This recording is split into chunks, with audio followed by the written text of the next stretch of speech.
their initial thought is that it is something to do with their incompetence as a doctor. All the clinics happening and all these doctors having these very similar distressing experiences silently. We just don't talk about this. Hello, my beautiful friends. My name is Dr. Becc. And I am Kristeen Barker, and this is Am I Doing It Wrong? A podcast for doctors by doctors. Dr. Becc is a mindset coach and medical doctor who specialises in liberating driven professional women from the limitations of perfectionism, imposter syndrome, and people pleasing. She's basically the cheat code for getting out of your own way, showing up authentically, and living a life you're proud of. And Kristeen is a medical educator and nephrologist who creates resources for doctors in training that I truly think are an unfair advantage. She makes complex topics super simple and takes the pain and uncertainty out of passing your medical exams. Kristeen and I connected a few years ago via our online platforms, and over the years we've discussed countless highs, lows, and in-betweens of doctor life. And in doing so, we've experienced firsthand the power of vulnerable conversations to show us where we're getting in our own way and underestimating our capacity. So we want you to be part of the conversation and experience these same results. Every week on the pod, we'll be bringing you conversations which shine light in dark places, normalise the doctor journey, ease unnecessary suffering, and give you actionable steps to thrive in all facets of your life. So grab a cuppa and get cozy for this week's episode of Am I Doing It Wrong? The podcast for doctors by doctors. How is everybody coping with the winter? Because I had clients and meetings this freezing Monday morning, the first week of July. And so I get to be at home. Yay, so good. Sitting in front of my laptop. And so, I had one pair of socks on this morning and it just wasn't enough. I went for a second pair.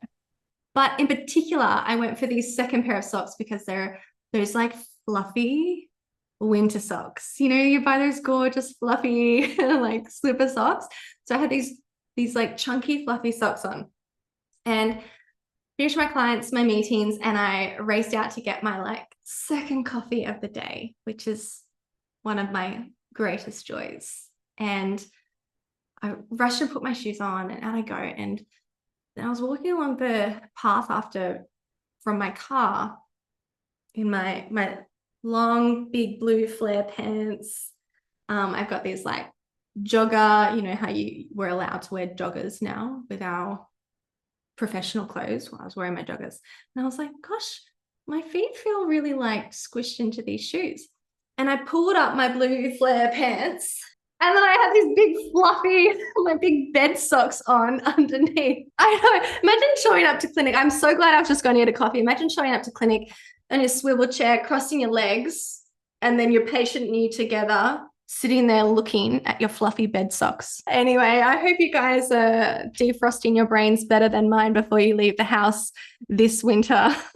And welcome to today's episode. Now, today, this is a topic that is very near and dear to my heart that we absolutely need to clear up once and for all, because I have too many people coming to me down on themselves and feeling resentful of themselves, disappointed with themselves, and dreading their next days of clinical work because they tell me that they're not able to run their clinics on time, that they're not able to keep to patient appointment times, that they are running late, and not only for their patients, but also for themselves at the end of the day. Sometimes they are finishing their days a little bit late and then coming home a little bit late, and that's the extent of the problem. But other doctors identify that they are missing out on other parts of their life because they're running late, and either it runs into their after work plans, or they're just so exhausted from the extra work that they've done in the day because they're staying late, and or the emotional load that comes with that whole like stress and distress of running late over the day, not being able to run to time.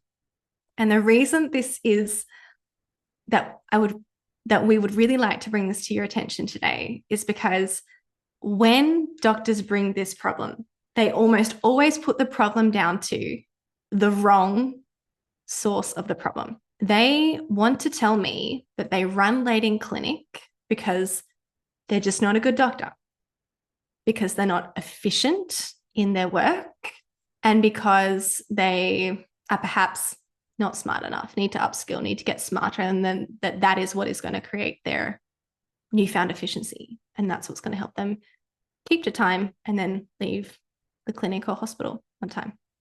And today, Kristeen, you and I are going to talk about the other 99.9% of reasons that are actually usually the culprit behind this very common problem for doctors. Does this one show up in your life at all, Kristeen? Every single clinic. Every clinic. Yes. So we were talking about this. So this actually came up in Dear Darling as well. There were some other doctors in the program, some beautiful doctor humans. We are all doctors at the moment, aren't we? We're all doctors in Dear Darling. All consultant doctors, so yeah. It's very relatable. And it's really great because when you watch someone else get coached, you learn a lot from it as well. But it's been something that's been coming up, and I think we're probably going to unpack it more as you know, the rest of us sort of want to talk about it too. And I guess that was part of the reason why we wanted to come here and take it to the pod as well, because I feel that there will be so many people listening who this applies to. But yeah, personally, I find it just it shows up for me. I have two sort of different versions of me that can do clinic. Both of them run behind. One of them is okay with running behind because I'm sort of in the zone where I maybe felt better before I started clinic. I'm sort of understanding that what I'm doing is, you know, if I've got complex patients, they're complex, maybe they don't speak English and I've got an interpreter. So I'm not putting myself under the same pressures of the time allocated versus the time spent. And my patients know me well enough by now that they know that I often run behind. They bring a magazine or something, but they know that when they're in the room with me, that usually things will be quite attentive, especially if I'm having one of those kind of nice aligned when I'm going to clinic as my best self, I would describe it. And even though I'm running late, I just apologize for running late and then continue on. And then the same kind of clinic could happen, but I could be in a whole other headspace. And in that headspace, I'm just thinking, I'm behind, I'm failing. Why can't I go faster? Somebody else manages to go faster. And then I start comparing myself to somebody else who's very different from me, who might have different types of patients from me. I don't know, but I just decide that I'm not as good as them. I'm just spiraling, basically. And then trying to see patients and be present with patients and give patients what they need when you're in that headspace is actually not that helpful. And so it kind of feeds it because you're sort of telling yourself you're not a good doctor. And then the next patient comes in and you're all flustered and you're actually proving the point to yourself that you're not a good doctor because you're not really as therapeutic as you could be because you're in your head. And it's just the two things happen. And I can't tell you why on one day one happens and on another day the other happens. I'm not sure what the trigger is, but there's like some switch goes off and I'll be one of those two people. So it is something that shows up for me. And I think it's something that I'm going to continue to unpack with you, hopefully, over the next few weeks in coaching. But I guess that was a similar experience to what some of the other doctors were describing in there as well. And I think where I feel lucky is that when I show up to clinic, I'm only at the moment doing public clinic. So everything's bulk billed and I'm not putting myself and, you know, any cash machine in the way between me and my patients. But I know that that's an extra layer of complexity because when you start charging the out-of-pocket costs above the Medicare value, patients are paying for things, and then that can change what you perceive as the patient's expectations or the time you're supposed to spend or the time they're supposed to be in the waiting room, and it adds all these layers. So even as someone who's just doing bulk bill clinics, I actually feel fortunate that way, that the expectations might be, I don't mean they'd be lower in a bad way, but everyone realizes this is free healthcare and they kind of give you a break. Whereas if they're paying for it, I think the patient's expectations may or may not escalate depending on the patient. So I think it's just got this extra extra sauce on it when you start to put money in the middle as well. What are your thoughts on this subject, Becc? Oh, I'm just thinking about how important this work is, and I'm kind of just baffled that there isn't more support for this for doctors, because even as we're just starting to think about this together, and then we're adding or revealing the layers and layers, and the money is another natural layer that comes up, isn't it? There's so much that can get in our way, and there's so much that we can do as well on that train of thought that can make these experiences better.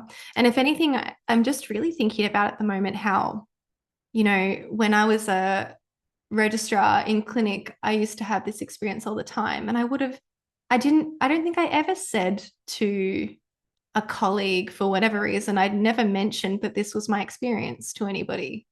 I think I was just kind of like, head down, work harder, do better next time, become a better doctor and you'll solve the problem, sort of thing.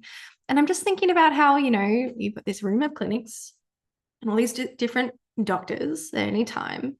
You can think about just looking over my city right now and thinking about all the general practices, all the specialist clinics. I can see the hospital from here, all the clinics happening, and all these doctors having these very similar distressing experiences silently. We just don't talk about this. And I think it's because a lot of us, well, from my experience, the doctors that boldly and humbly mention this challenge, and they're mentioning it because they're like, let's do something about this, their initial thought is that it is something to do with their incompetence as a doctor. And so I think that is why it's so common to not talk about it, whether it's because of the shame of that and the fear of that being a possibility, or because we're just busy trying to fix the problem. We're busy, like, just trying to get smarter, trying to become more efficient and do more, just head down, work harder as the solution, which is too often the solution for doctors. And that's what we're hoping to do today. We're hoping to stop this, trying to treat the wrong problem so we can stop wasting our resources there, and actually start to have a discussion about what are all these factors that you could attend to that can make your clinic experience one that makes you feel really proud, basically, as a doctor. It's not about, fitting into the box of whatever your clinic setup says or what Medicare suggests, but for all of us as individual professionals with our own professional integrity, it's really important that we can show up and practice in the way that makes us feel really proud. And that includes not only considering the time containers that we create for our clinic, but making sure that we include the clinical work and the patient interactions that we think are the standard for our own practice. This is such a big conversation, because what it comes down to when we're creating the solution is, what is my personal standard? And also with that, my level of risk aversion that I accept as a professional medical practitioner. Well, this is what it has to come down to. It has to come down to you knowing your standards. So before we get any further into down that line of thinking, let's just start to brainstorm a little bit about, because Kristeen, you're a highly insightful person. It's so fun to coach someone like you because you're so insightful. So you're always like, 5 steps ahead, and you're always answering your own questions. And it's like, for you, I just get to like kind of create this space for you and watch you do your magic. So it's so fun. But let's just, I'd love to just use all that insight you have right now to start to think about the things that get in our way. And one of the things that just came up as I was talking then was our ideas about what needs to be delivered in the session time. So for example, with general practitioners, when you have these 15-minute appointments and there's some suggestion that might have been a formal suggestion, or it might have been what your colleagues are doing, or it might have been a more sort of historic suggestion somewhere in your personal experience, that maybe in 15 minutes you should be able to address 2 issues in their completeness. And I just think a rule like that is so poorly defined that it will be a terrible guide to hold ourselves to. You know, what are these 2 issues that we think we should fit into an appointment? If we believe that, you know, if the patient comes with 2 issues, we will always be able to fit those 2 issues into a 15-minute appointment, then we're not going to give ourselves permission to say, no, this one issue is actually way more complex. It requires way more discussion, you know, in that kind of history zone. It requires way more education in terms of delivering the management plan, or what requires a lot more in terms of, you know, maybe the multiple letters that you're going to write to start to solve that one issue. So that's one thing I'd like to bring to our attention. Sometimes, you know, the reason that we're not finishing patient appointments on time is because it's actually clashing with our professional integrity as a doctor. We can't, if we always say we're going to do 2 issues for 15-minute appointments, we should always do 2 issues. If one issue takes 15 minutes, then automatically you're already going over time just to fulfill this arbitrary rule of completing 2 issues. Does that resonate with you? That's definitely come up with a couple of my clients. Oh, absolutely. And I think there was so much beauty in what you said there. So I guess you said it was really important to practice in a way that makes you feel proud. And then you were talking about your integrity. And I was thinking about how if you don't practice that way, then there's another price you pay. So right now you're paying this kind of internal struggle price where you're like, I'm failing and I'm not very good at this. And it's a horrible feeling, but you're actually like delivering pretty good care, probably. And you might be sort of fussing about how you're doing that and giving yourself a hard time. But there's also the other scenario where you do keep to time, you do what's suggested, but in doing that, you're not practicing medicine in a way that's acceptable to you. You might make a mistake, you might miss something, or you might just go home and as you put your head on the pillow at night, you don't know what you missed because you're like, that was such a fast appointment, and you start to get these flashbacks to things that you might have missed. So I think there's a price to pay by sort of leaning into other people's suggestions of like what you said, society suggestion, medical suggestion, whoever suggestion. It doesn't necessarily make sense in the moment when you're with a human and they need a very unique set of skills from you for a unique situation that they bring.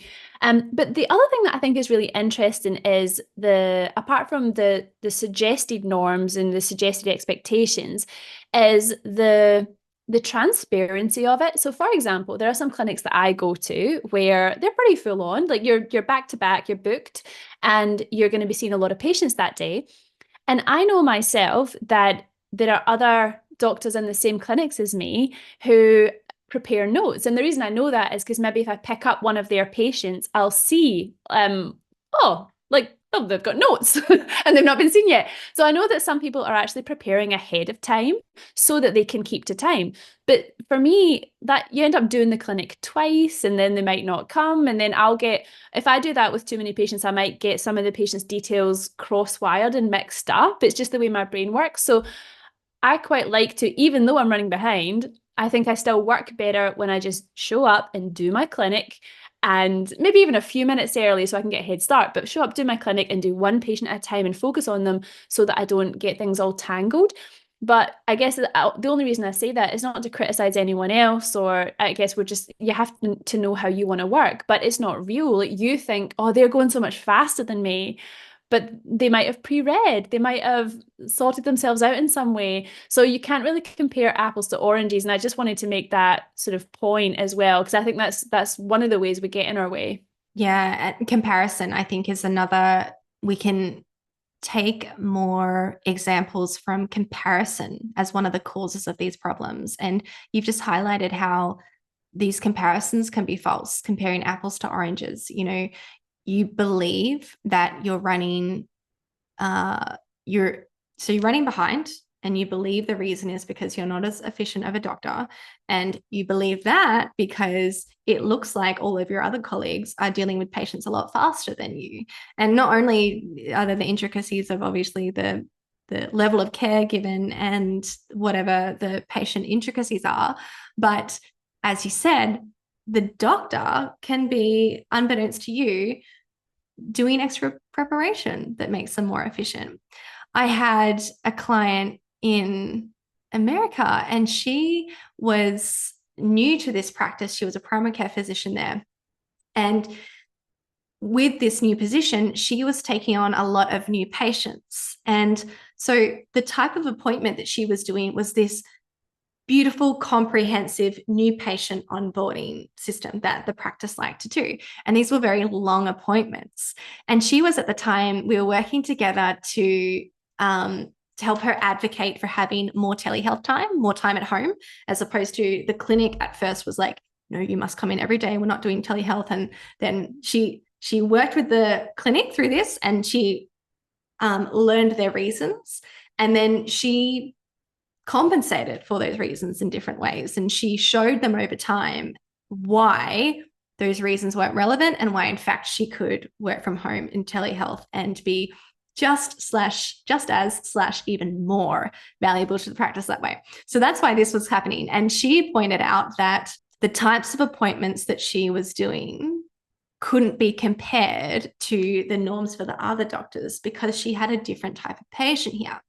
And so that recognition on so many different levels, that you cannot just look at the doctor next door, even if they're the same specialty, even if you have the same number of patients, it would be, in almost all cases, not a reasonable comparison. And that's okay if the comparison isn't causing you any problems. But when the comparison is causing this problem of you thinking that, well, the comparison is causing you this problem of not allocating as much time as you truly need to meet your standard as a doctor for delivering clinical care, then we end up in these thought spirals of, well, I'm just not efficient enough. I'm not a good enough doctor. And you go and you try and solve the wrong problem. And sometimes there's not even a problem to be solved there. There's just a misinterpretation, like a mishandling of the data that you have. So comparison, I think, is a very powerful benchmark that we accidentally, quite inaccurately, and sometimes very much to our detriment, can use to feed this problem of not running on time. Yeah. And I guess I go from there into, like, what you were saying just really touches on the truth, like, as in, we can use it for the comparison and why that's not true, but you could use it for just about anything. Like I mentioned how, well, I don't know how everyone else's clinic's set up, but I get the same amount of time to see someone with an interpreter as I do someone who speaks the same language as me. Now, what would Medicare be saying there? Would they be saying that I'm supposed to half my verbal output with the person who doesn't speak English? Like, it doesn't, it's literally going to be double the time, right? Unless it's extremely straightforward. If the same complexity times 2, because you have to see everything twice, it's not going to be the same time. But I feel like there's that part of me that understands that logically when I get to zoom out and be like, oh, that's not about me. But when you're in it, like what you're saying, you can convince yourself that that's not what's true. Like, you almost have to, like, zoom out of the situation and realize that things are sometimes a bit ridiculous or set you up to fail or something. And there's also this thing that came up in when we were getting a discussion like this in Dear Darling, when I was thinking about how there are different types of doctor that kind of magnetize a different type of patient as well. And I don't want to make it women and men, because I don't think that's true. I think there are, like, lots of different ways to practice medicine. And, sometimes my sort of more cuddly version is not what people want either. They want the more authoritarian kind of masculine vibe, right? So it just depends what you're after. But I think there are certain patients who kind of, they just do take more time, and they kind of often end up on my list. I don't know if there's a mystery to that, if there's some deliberateness to that, I don't know. So again, it's just almost like you kind of have to laugh when you zoom out and you start to look at the system and the truth of the system. But when we're in our heads and we're like, I'm running late, I'm not a good doctor, and all that stuff you said about suffering in silence and how we don't talk about it because we almost feel like it is us and we're the problem. And it's just, I think you're giving us a lot of permission here to zoom out and find out what's actually the truth. And when you see the truth, it almost feels funny. Absolutely. And that's the value of this kind of one of the components of coaching, which is just reflecting on the facts of your situation. I have another example with a client. She is, actually, I think my clients end up coming to coaching because they have such high standards for their lives and their clinical practice, the way they treat patients, the way they relate to patients, the way they conduct themselves at work. And it creates these new problems in themselves that don't happen to people who don't have these high standards. And, one of the things that commonly comes up is they value the relationship with the patient. And they value the patient's autonomy and the patient's wisdom. And so they'll take this advice that I say, like, sometimes you're taking advice that isn't meant for you.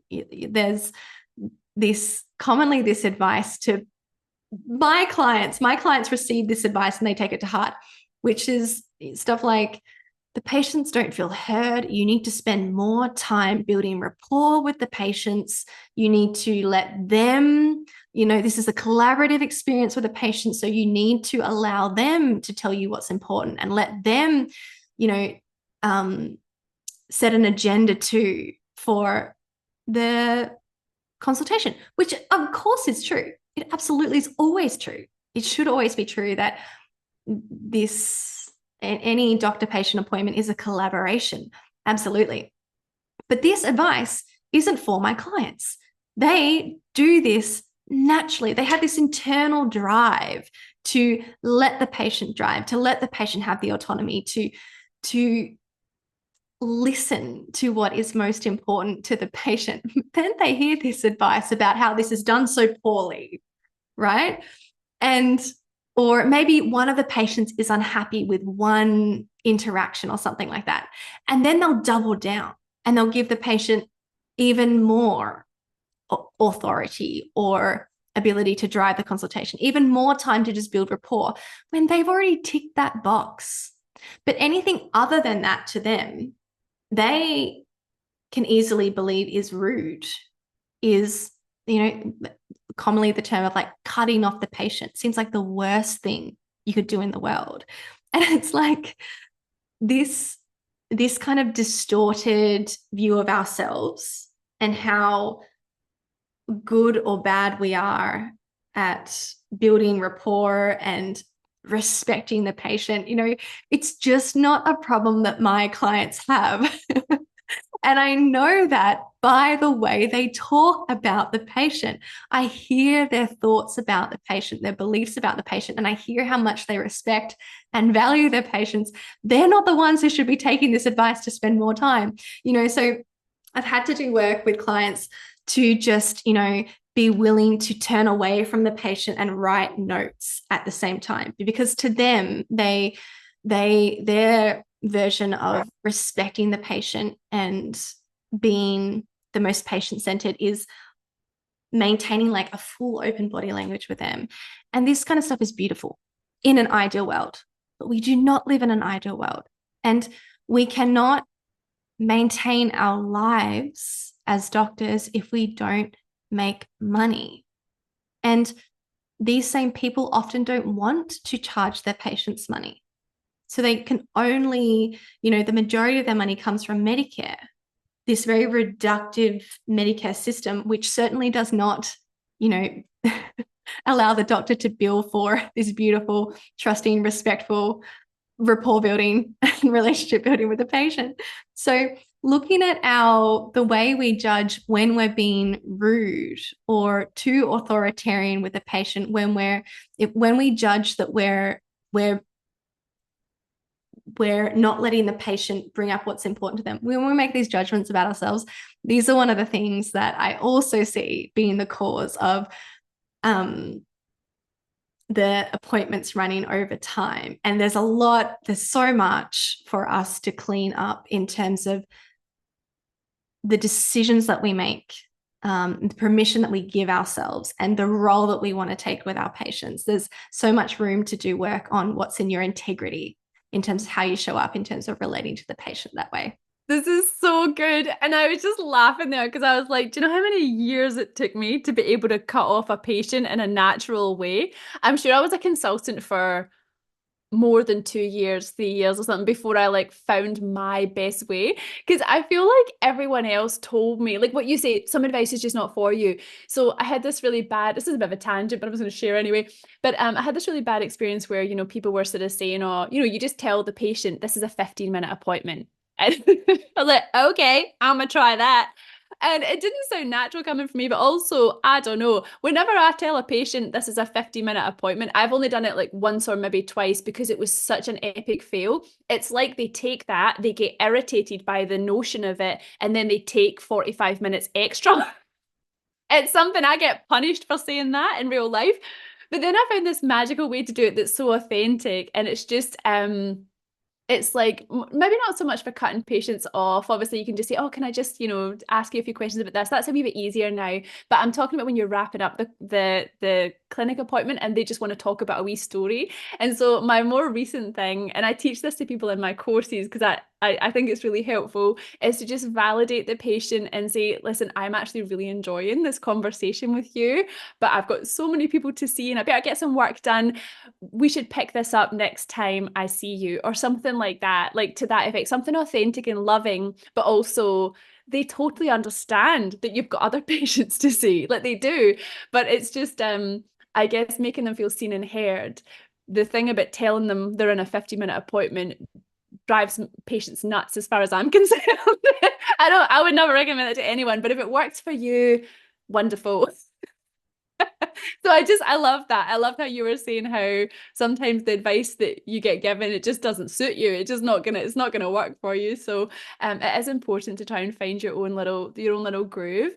Oh no, I was just going to say this will be a process of experiment. It won't be like the first way that when you get to the point of giving yourself permission to be the person driving the consult when in a way that's in your integrity, it's not going to be likely the first, one liner or the first attempt that comes out of your mouth that will be perfectly in your integrity in the way that you want to practice. You've got to be willing to kind of get it wrong a couple of times in the process. Definitely. Epic fail coming up. That was what happened to me. But yeah, you find it. I love that, driving the consult. Can you help us to understand that a little bit more? Because we've talked about the kind of the problems of it, how we can get in our own head, how we can compare ourselves to other people, the importance of staying within your integrity and practicing in a way that makes you have peace as well, and showing up in the way you want to. And then we say all that, and then it's kind of like, well, how do you have that? How do you even begin to achieve that? And then you bring in this notion of sort of driving the consultation. Can you explain that in a bit more detail? Yeah, so it starts with you do the work to work out what is your standard of clinical practice. And again, this isn't something that you sit down and work out in 15 minutes. You do it over reflecting on real life scenarios and dilemmas. I was faced with this versus that, and do I want this or that? And why? What are my reasons? Do I like my reasons? Because, often these choices that we come up with, it doesn't feel like one or the other is great. Sometimes the choices feel bad. Like it's either I can go overtime here, and push the whole clinic behind, or do unpaid work, or I can cut the patient off. And, when you take these scenarios and you start to actually look into them and delve into them, and you decide, with the power of retrospect and with the level-headedness of being out of the scenario, you decide, in my greatest integrity, what would I do in that scenario? If I could have total control over my reaction, what would I choose? Even though this is imperfect, like perfect's not available, but what's my best option here? Like when we start to use multiple clinical scenarios to start to build our understanding of what our standard is when things aren't perfect, we're going to get more and more agile when it comes to facing these situations in real life, because you've kind of made these decisions in some ways ahead of time. You're never going to get the exact same scenario again, but it's the principles underlying your decision that are going to come back to help you. So when you have that standard for yourself, now you're in a position where you can really drive the consult, as I say, in a way that is going to have you feel satisfied and proud by the end. And now you've got to do the work of actually executing it. And there are lots of different, suggestions and techniques that you could use along the way in terms of more tangible actions and scripts and things. But ultimately, the idea is that you do whatever you need to do. You're aware of your standard. You do whatever you need to do to keep your work in that high standard zone for yourself. And anytime whatever's naturally coming up in the consultation, whether it's the patient going off on like a beautiful, heartfelt story that you might actually genuinely be enjoying, you're constantly alert to this standard that you have, and with completely unapologetically bringing that patient back, or bringing the nurse or whoever is, interacting in this clinical appointment sphere with you, bringing them back to this standard zone. And when you're really clear about what your standard is, it's so easy to do this in an unapologetic way. My clients come on, and my clients are, in so many ways, my like the best friends I could ever have in my life. The kind of people who want to do this work that I've dedicated my life to. And I admire these people so much because they've come to this work because they're basically like, I want to get the most out of life. I want to live my biggest life. And they're like my favorite people in the world to be around. And all I want to do is know these people. All I want to do is, hang out and be influenced by them, be their friends. I want to benefit from just indulging in being friends with them. And I love to think that they feel the same way. And we come onto these, our appointments, and the chat is just natural. We just want to talk to each other. But I have zero issue, and it does not feel awkward or difficult to, after, a couple of minutes of just normal, authentic human interaction, to say, this is your time, and I want this time to be used entirely for you to get coached on for yourself, but also for me.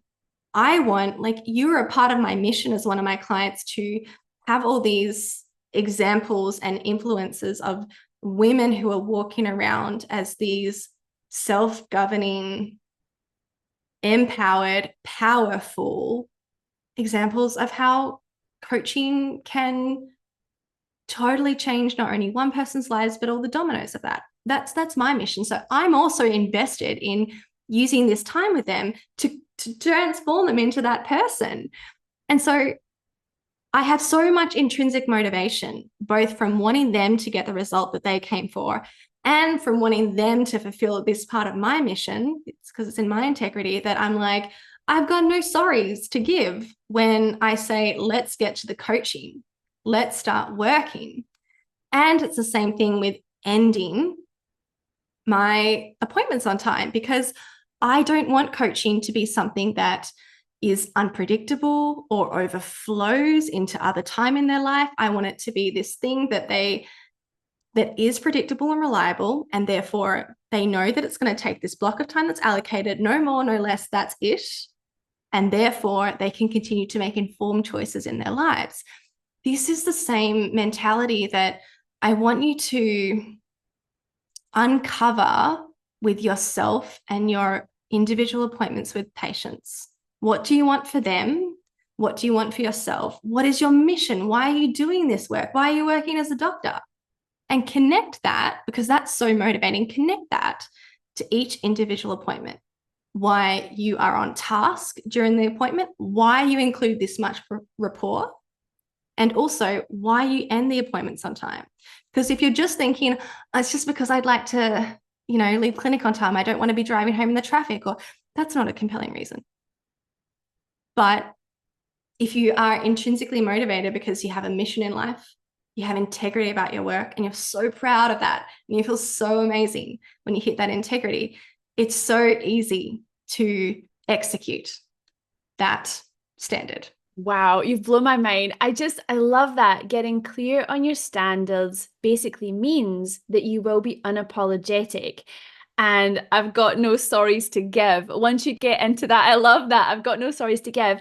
And as you were saying that, I think I realized that that was probably, you know how I gave those two scenarios at the start where one day I can go to clinic and it goes well, even though I'm running behind, I can have a good experience and the patients appear to be having a good experience. I think that's what's happening accidentally. I've just decided that everything's okay. But I feel like when you are clearing your standards and you are unapologetic, the patients almost, you don't even have to say it to them. It's like they just feel that energy of you. Like, yeah, she's got this. Like, I waited in the waiting room and now I'm being looked after.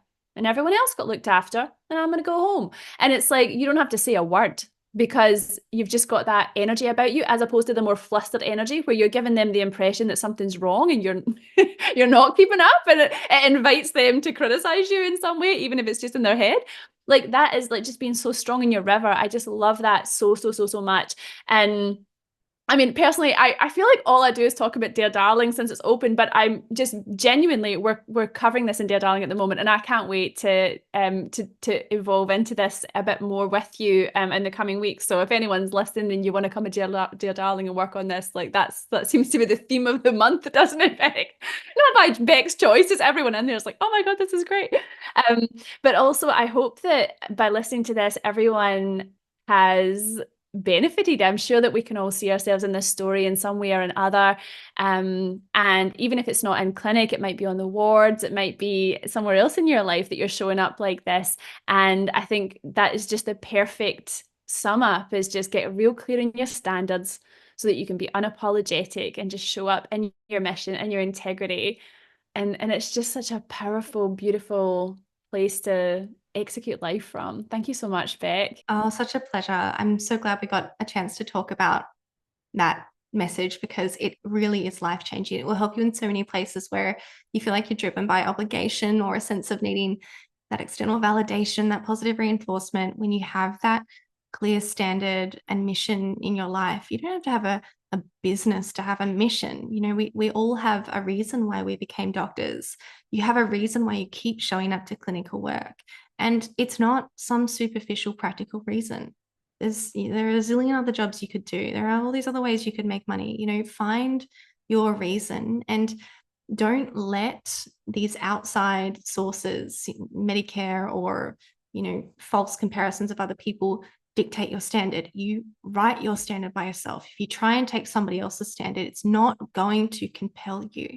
It's not going to give you that conviction, that motivation, and the audacity to do what needs to be done to stick up for that mission. So yeah, join Dear Darling if you are struggling with this, because this is something that, you know, you don't work out your integrity in 15 minutes.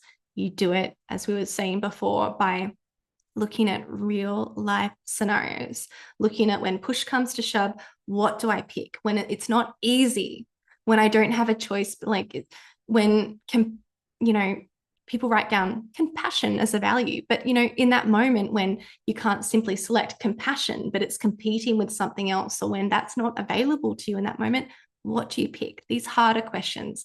In the very hard life of a doctor, we live very unusual lives in clinical medicine, and I think we need some updates in our system to keep up with, you know, the human challenges of living in a very, or working in a very a not so human focused system. So yeah, please let us know if you haven't had any insights during this episode of why you don't finish your appointments or finish your clinic in totality on time. Let us know. We'd love to hear. We feel like, and we knew that we'd only just scratched the surface in this episode. And answer the question for yourself. If the reason couldn't be, if I just took this off the table, the reason you're not a good doctor, you're not efficient, if that wasn't the reason, then what reason would you come up with? How would you explain why you're not finishing your appointments or clinic when you want? All right, my beautiful friends. So good. So glad to be with you guys again. We can't wait to hear more from you and see you in our next one. I've been waiting all my life for something. rising up in the clouds, but I've always felt that something's missing. That was until I found you.